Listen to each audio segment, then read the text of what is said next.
Assalamualaikum warahmatullahi wabarakatuh. Perkenalkan, saya Angela Maharani. Saya moderator dari kelompok 7. Di sini kami akan mempresentasikan hasil diskusi kami tentang organ tumbuhan. Yang mana anggota kelompok 7 sendiri beranggotakan saya Angela Maharani, NIM 20031049, Anindita Filzasani, NIM 20031118, Misrayat Husna, NIM 20031015, Nurdia Nadia Zaida, NIM 20031091, dan Sania Maharani, NIM 20031166. Langsung saja, pembacaan materi yang pertama akan dibacakan oleh Sania. Kepada Sania, saya persilakan.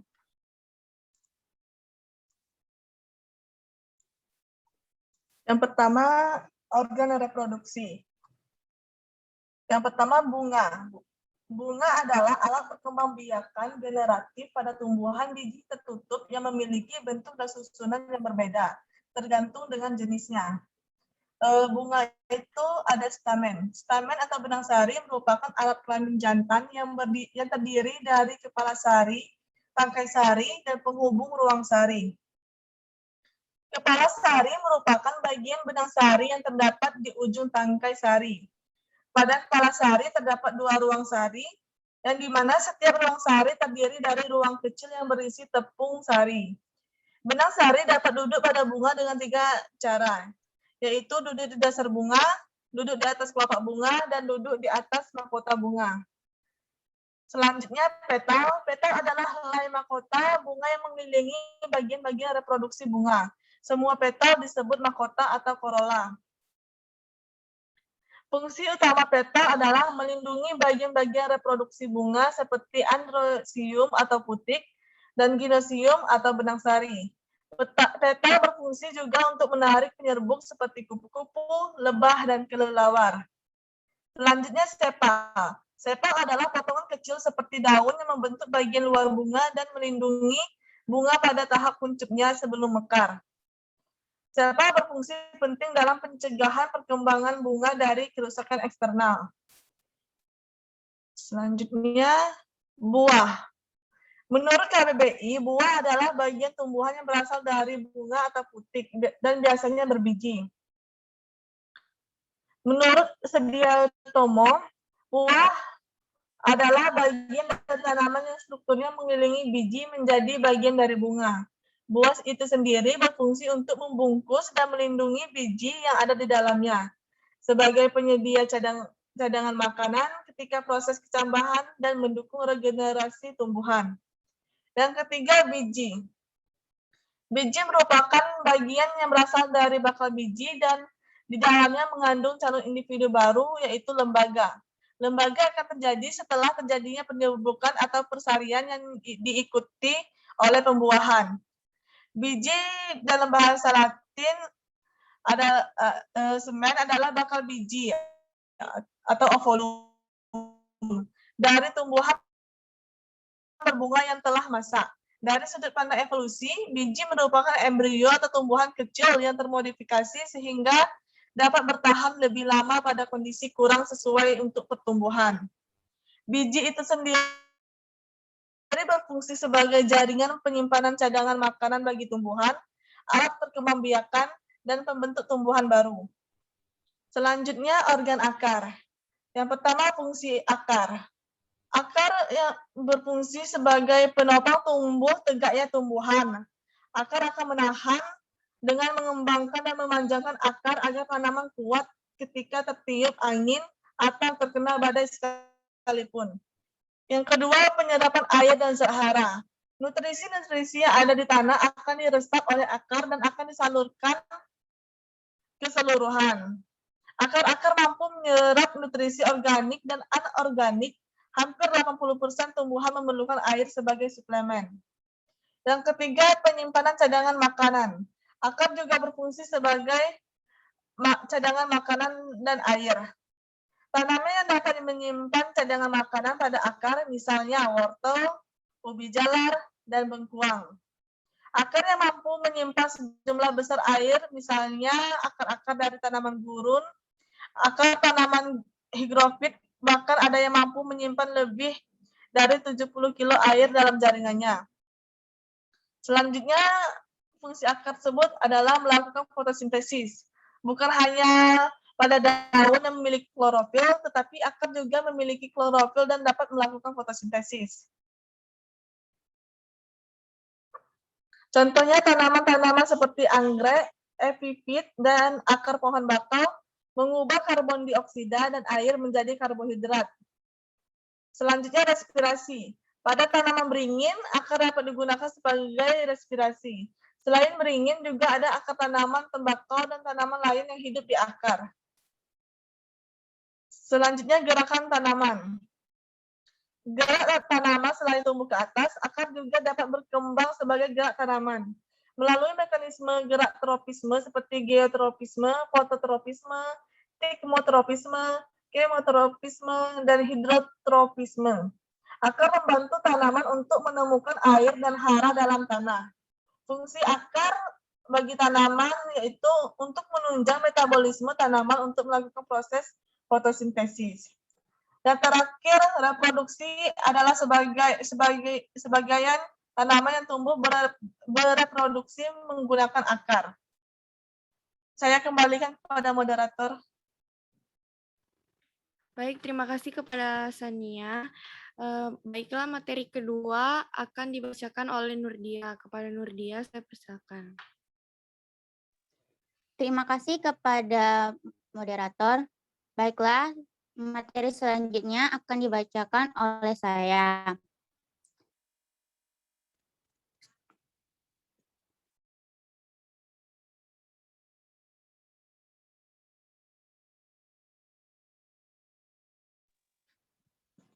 Struktur akar monokoktil. Akar pada tumbuhan monokotil dan dikotil adalah sama, terdiri dari lapisan epidermis, korteks, endodermis, dan silinders. Namun, demikian khusus pada struktur akar monokotil, terdapat perbedaan di antaranya. Epidermis pada akar tumbuhan monokotil membentuk dinding sekunder yang tebal. Floem dan xilem tidak tersusun rapi pada akar tumbuhan monokotil. Hal ini disebabkan karena antara xilem dan floem tidak terdapat kambium seperti pada akar tumbuhan dikotil. Xilem berhenti tumbuh sebelum bagian pusat terbentuk. Hal ini menyebabkan jalur-jalur xilem tidak terbentuk binang, tetapi membentuk satu ikatan dengan lainnya. Selanjutnya, struktur akar dikotil. Akar tumbuhan dikotil terdiri dari bagian epidermis, korteks, endodermis, dan silinder pusat atau stele. Epidermis ini tersusun dari satu lapisan sel yang berdinding tipis dan berkutikula. Pada bagian ini terdapat sel-sel yang membentuk akar dengan cara mengadakan perpanjangan dari dinding luarnya ke arah lateral. Kemudian korteks merupakan bagian antara epidermis dan endodermis. Korteks terdiri dari beberapa lapis sel dan di dalamnya terdapat antar sel yang memanjang sepanjang akar. Slide selanjutnya.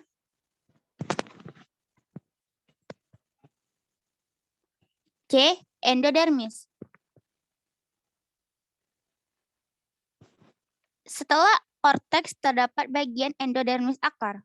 Sel endodermis berbentuk kotak dan tersusun rapat tanpa adanya ruang antar sel. Selanjutnya, silinder pusat atau stele.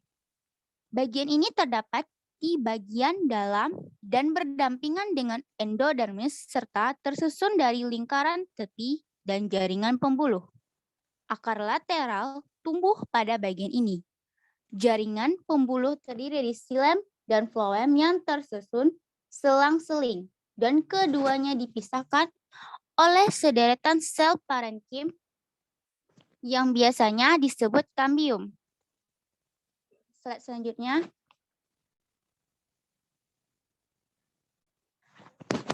Selanjutnya masuk kepada materi organ batang. Slide selanjutnya.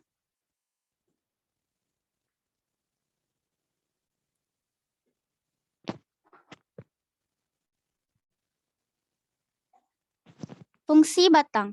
Fungsi batang secara umum adalah untuk menghubungkan bagian akar, daun, dan buah, sekaligus penopang tubuh tumbuhan agar tetap berdiri tegak. Namun, tidak hanya itu, batang memiliki beberapa fungsi. Menurut buku Struktur Fungsi dan Metabolisme Tubuh Tumbuhan, karya Dr. Dedi Herawadi, MS, beberapa fungsi batang antara lain sebagai tempat menyimpan cadangan makanan, misalnya pada tumbuhan tebu dan umbi. Lalu sebagai tempat pengangkutan air dan unsur hara, kemudian menyalurkan zat makanan dari daun hasil fotosintesis ke seluruh tubuh tumbuhan, lalu sebagai tempat melekatnya bagian tumbuhan seperti akar, daun, bunga, dan buah, selanjutnya sebagai alat perkembangbiakan vegetatif melalui metode pencangkokan, kemudian tempat membantu proses pernafasan oksigen melalui lentisel, lalu membantu pemancaran biji dan meningkatkan efisiensi penyerbukan. Slide selanjutnya.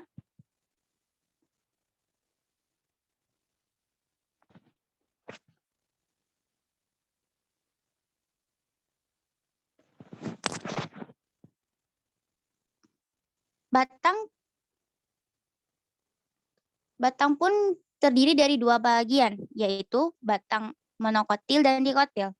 A. Batang monokotil. Batang tumbuhan monokotil tidak memiliki berbagai lapisan yang terbagi jelas seperti halnya batang dikotil. Pada batang monokotil, hanya terdapat lapisan epidermis dan jaringan dasar. Pembuluh di dalam batang monokotil tersebar di dalam jaringan dasar yang ada di dalam batang. Batang tumbuhan monokotil juga tidak memiliki lapisan kambium, sehingga umumnya tidak mengalami perbesaran diameter batang, seperti halnya batang tumbuhan dikotil. Batang tumbuhan dikotil dan monokotil adalah dua contoh perbedaan struktur pada jenis tumbuhan yang berbeda. Batang tumbuhan dikotil memiliki lapisan-lapisan yang terbagi jelas dan memiliki lapisan kambium yang memungkinkan adanya pertumbuhan sekunder. Pada batang tumbuhan monokotil tidak terdapat berbagai lapisan seperti hanya batang dikotil. Pembuluhnya tersebar di dalam batangnya dan tidak memiliki kambium pembuluh. Dapat dilihat seperti pada contoh gambar yang di bawah ini. Struktur batang monokotil dan dikotil.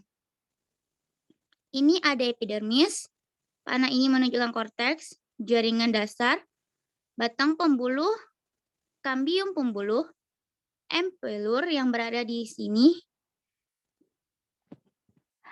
Sekian dari saya kembalikan kepada moderator. Baiklah, terima kasih kepada Nurdia. Materi selanjutnya akan dibacakan oleh Anindita. Kepada Anindita, kami persilakan. Baiklah, terima kasih kepada moderator. Saya akan melanjutkan menjelaskan materi tentang struktur anatomi batang dikotil. Pada batang dikotil terdapat 3 daerah, yaitu epidermis, korteks, dan stele. Epidermis terdiri dari selapis sel dan merupakan bagian terluar batang. Pada epidermis terdapat stoma dan beragam tipe trikoma. Dinding luar menebal dan mengalami kutinisasi. Sel-sel epidermis rapat dan tidak memiliki ruang antar sel. Epidermis berperan dalam mencegah transpirasi dan melindungi jaringan dalam dari kerusakan mekanis dan penyakit. Daerah di sebelah dalam epidermis adalah korteks, dan pada bagian dalam korteks dibatasi oleh perisikel. Korteks terbagi menjadi 2 daerah, yaitu daerah kolenkim dan daerah parenkim. Kolenkim menempati posisi di bawah epidermis dan parenkim di sebelah dalam kolenkim. Stele terdiri atas periskel berkas vaskuler dan empulur. Berkas vaskuler tersusun melingkar. Masing-masing berkas terdiri atas xilem, kambium, dan floem. Pada bagian tengah batang dikotil tersusun atas jaringan parenkim yang memiliki ruang antar sel dan disebut empulur. Ciri-ciri batang dikotil: yang pertama bercabang-cabang, yang kedua pembuluh angkut teratur, yang ketiga punya jari-jari empulur, yang keempat mempunyai kambium vaskular sehingga dapat membesar, yang kelima dapat dibedakan antara daerah korteks dan empulur, yang keenam ada kambium di antara xilem dan floem. Susunan struktur jaringan penyusun batang dikotil dari luar ke dalam tersusun dari beberapa bagian. Struktur penyusunnya antara lain, yang pertama epidermis, merupakan lapisan terluar yang dilapisi oleh kutikula serta berfungsi sebagai pelindung jaringan di dalamnya oleh adanya gangguan luar. Yang kedua ada korteks, terdiri dari beberapa lapis sel yang dekat dengan lapisan epidermis tersusun atas jaringan kolenkim. Makin ke dalam tersusun atas jaringan parenkim. Yang ketiga ada endodermis. Endodermis tersusun atas selapis sel, merupakan lapisan pemisah antara korteks dengan stele. Slide selanjutnya.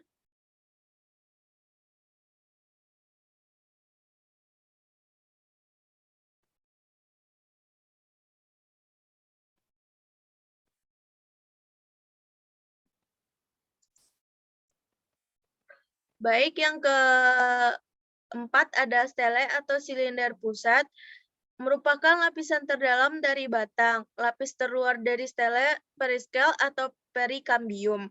Ikatan pembuluh pada stele batang dikotil disebut tipe kolateral terbuka dengan xilem di sebelah dalam dan floem di sebelah luar serta dibatasi oleh kambium di antara keduanya. Yang E ada pembuluh floem, yang F ada kambium pembuluh, yang G pembuluh xilem, yang H empulur. Empulur adalah jaringan parenkima yang berfungsi menyimpan cadangan makanan. Empulur ditemukan pada batang yang muda. Empulur tidak ditemukan pada batang yang tua karena empulur semakin hilang sejalan dengan pertambahan diameter batang. Slide selanjutnya. Selanjutnya ada pertumbuhan sekunder batang. Pertumbuhan batang sekunder merupakan hasil dari keaktifan kambium pembuluh yang membelah secara terus-menerus sehingga jumlahnya meningkat. Sebagian besar tumbuhan pembuluh mengalami pertumbuhan sekunder yang meningkatkan diameter dan panjangnya. Pertumbuhan sekunder terjadi pada semua gymnospermae. Pada angiospermae, pertumbuhan pada sekunder berlangsung pada sebagian besar spesies dikotil, tetapi jarang pada spesies monokotil. Jaringan yang berbentuk selama pertumbuhan sekunder disebut jaringan sekunder. Jaringan sekunder ada dua tipe, yaitu jaringan vaskular yang berkembang dari kambium. Kambium yang terdapat di antara xilem dan floem disebut kambium pembuluh. Sementara kambium yang terdapat pada berkas pengangkut disebut kambium antar pembuluh atau intervaskular. Yang kedua ada jaringan gabus serta veloderma yang dibentuk oleh velogen atau kambium gabus. Slide selanjutnya. Pertumbuhan sekunder yang abnormal. Beberapa tumbuhan dikotil menampilkan pertumbuhan sekunder yang menyimpang jauh dari pertumbuhan sekunder yang normal. Yang A, posisi kambium yang abnormal. Yang B, aktivitas abnormal dari kambium yang posisinya normal. Apabila kambium normal melepaskan sel pada beberapa tempat secara tidak teratur dan pada tempat-tempat tertentu membentuk xilem lebih banyak dibanding floem, dan di tempat lainnya membentuk floem lebih banyak dibandingkan xilem. Yang C, pembentukan kambium aksesoris dan aktifasnya. Yang D, adanya kambium ekstrastelar. Yang E, adanya floem intersilar. Baiklah, terima kasih, saya kembalikan kepada moderator. Baik, terima kasih Anindita. Materi yang terakhir akan disampaikan oleh Misra. Kepada Misra, saya persilahkan. Baiklah, terima kasih moderator. Saya akan membacakan materi mengenai organ daun. Yang pertama yaitu fungsi daun. Fungsi daun yang pertama yaitu sebagai tempat berlangsungnya fotosintesis. Pada tumbuhan dikotil terjadinya fotosintesis di jaringan parenkim palisade. Sedangkan pada tumbuhan monokotil fotosintesis terjadi pada jaringan spons. Sebagai yang kedua, fungsi daun yaitu sebagai organ pernapasan. Di daun terdapat stomata yang berfungsi sebagai organ respirasi. Yang ketiga, tempat terjadinya transpirasi. Transpirasi adalah proses hilangnya uap air dari permukaan tumbuhan akibat adanya penguapan atau evaporasi. Transpirasi dari permukaan daun terutama berlangsung melalui stomata. Peristiwa ini lazim dikenal sebagai transpirasi stomata. Yang keempat, fungsi daun yaitu tempat terjadinya gutasi.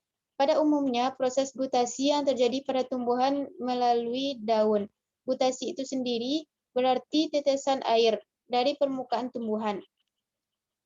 Pada proses ini, tetesan air akan membasahi daun mulai dari permukaannya. Yang kelima, fungsi daun yaitu alat perkembangan vegetatif. Seperti yang kita ketahui bahwa perkembangan pada tumbuhan jarang terjadi pada daun. Namun, dalam beberapa tumbuhan, daun menjadi alat perkembangbiakan seperti tanaman cocor bebek. Selanjutnya, yaitu struktur anatomi dan daun dikotil dan monokotil. Yang pertama, struktur anatomi daun dikotil. Di antaranya yang pertama epidermis. Daun ditutupi kedua permukaannya masing-masing oleh selapis epidermis. Dinding luar epidermis biasanya tebal dan dilapisi substansi berlilin yang disebut kutin. Permukaan luar epidermis seringkali dilapisi kutikula yang tebal ataupun tipis. Lapisan kutikula ini dibentuk oleh kutin. Adanya lapisan kutikula menyebabkan air tidak dapat melewati epidermis dan transpirasi bisa berkurang. Yang kedua, jaringan mesofil. Jaringan daun di antara epidermis atas dan epidermis bawah terdiri atas jaringan parenkim berdinding tipis disebut jaringan mesofil. Jaringan mesofil memiliki porsi terbesar jaringan internal daun. Pada umumnya, sel-sel mesofil terdiri atas dua tipe, jaringan palisade dan jaringan spons. Selanjutnya, yaitu jaringan mekanik pada daun. Fungsi ibu tulang daun dan vena lateral untuk menguatkan daun. Jaringan yang berfungsi menguatkan pada daun adalah kolenkim, sklerenkim, dan xilem. Pada bagian tengah ibu tulang daun, di bawah epidermis biasanya terdapat sel-sel berdinding tebal yang berfungsi untuk menguatkan daun, yaitu jaringan kolenkim. Sklerenkim juga menguatkan daun. Biasanya sklerenkim merupakan suatu berkas bersebelahan dengan floem. Selanjutnya, anatomi daun tumbuhan monokotil. Yang pertama, epidermis.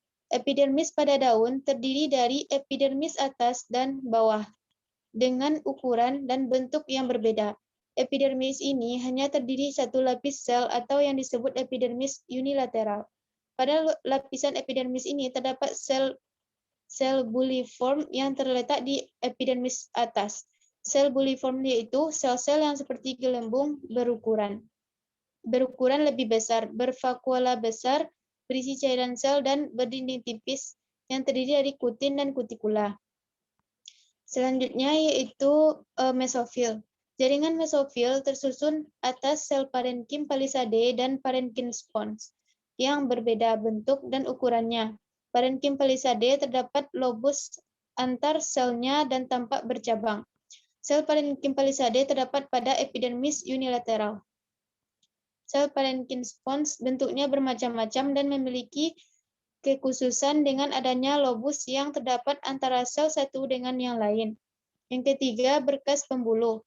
Berkas pembuluh yang terdapat pada daun monokotil dibedakan menjadi dua tipe, yaitu yang mempunyai satu atau dua lapisan.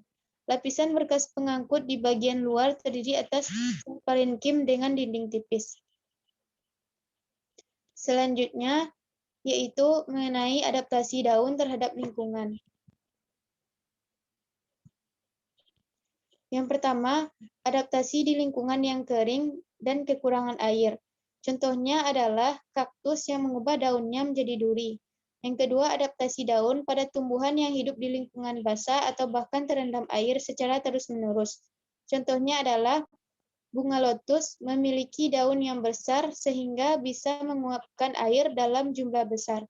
Yang ketiga, adaptasi daun pada tumbuhan dengan lingkungan yang lembab atau memiliki kadar air tinggi di udara. Contohnya adalah tumbuhan paku memiliki daun yang lebar dan banyak stomata sehingga bisa menangkap sinar matahari lebih banyak, sekaligus lebih cepat menguapkan air. Yang keempat, adaptasi daun pada tumbuhan dengan lingkungan yang memiliki kadar salinitas atau keasinan tinggi. Misalnya, tumbuhan tembakau yang mengembangkan lapisan lilin agar air garam tidak masuk dan jalur pengangkutan vaskular yang membuatnya bisa mengeluarkan garam yang diserap dari air laut. Yang kelima, adaptasi tingkah laku adalah jenis adaptasi yang menghasilkan kebiasaan tumbuhan, di mana kebiasaan itu dapat membantu tumbuhan bertahan hidup. Contohnya, tumbuhan jati yang menggugurkan daunnya setiap kali musim kemarau. Sekian materi dari saya kembalikan kepada moderator. Baiklah, terima kasih Miss Rayatul Husna. Dengan berakhirnya pembacaan materi dari Miss Ra tadi, maka berakhir pula presentasi kami pada kesempatan kali ini. Saya selaku moderator pamit undur diri. Terima kasih atas perhatiannya. Maaf apabila ada kesalahan kata. Terima kasih. Wassalamualaikum warahmatullahi wabarakatuh.